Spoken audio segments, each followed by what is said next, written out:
in Ireland? Well, maximum facilitation, or MaxFac as it's commonly known, may be back. Yeah, last night a delegation of senior Brexiteers went to see the Prime Minister to discuss a proposed alternative arrangement. So what would this maximum facilitation, or MaxFac, look like? The technology might include some element of number plate recognition. Most customs clearance could be done away from the border by accredited shippers and receivers, and regular or trusted traders would be moved through fast lanes at the border. Hans Maassen is a Dutch customs broker. He gave evidence to the Northern Ireland Committee last week in the House of Commons, and I spoke to him a short time ago. It's called transit, and it's a system with which you can move goods under customs surveillance from one country to another. It's available in all of the European Union, in Ireland, the UK, and all other countries, and it can be used right away. It's available. Explain. So if I was moving something from Germany to, say, Switzerland, how would it work? Well, for example, I'm a customs broker, and we use this system a lot. We would transport plants from the Netherlands, make a customs declaration inside the Netherlands at the premises of the exporter.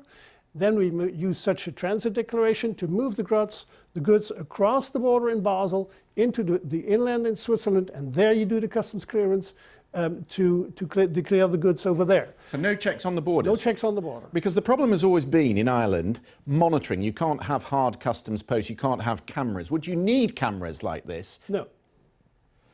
This seems remarkably simple. I'm struggling to understand why it's not been mentioned thus far. Well, I think it's not mentioned because at Chequers, the facilitated customs arrangement was chosen, which is basically a customs union in which you don't need any customs controls or customs formalities.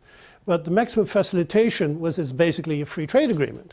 And then you have two territories, the UK and the EU, and you need some customs formalities. But since this facilitated customs arrangement was chosen, HMRC and the government didn't look at any customs issues anymore. Let me just show you what HMRC said in committee in May about the cost of maximum facilitation. Take a look. You need to think about the highly streamlined customs arrangement costing businesses somewhere in the late teens of billions of pounds. I've started to lose count now at the number of billions. But, you know, so somewhere between 17 and 20 billion.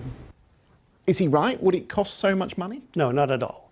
It depends on how many transactions a shipper has or an exporter has.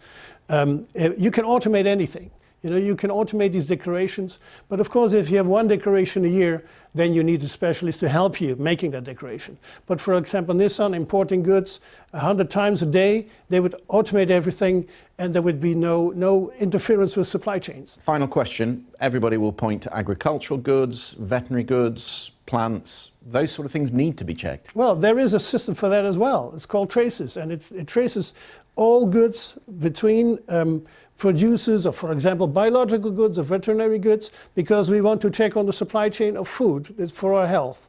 And that's available as well. So that can be used to solve the Northern Irish border also. Mr. Maassen, grateful for your time. Thank you. You're welcome.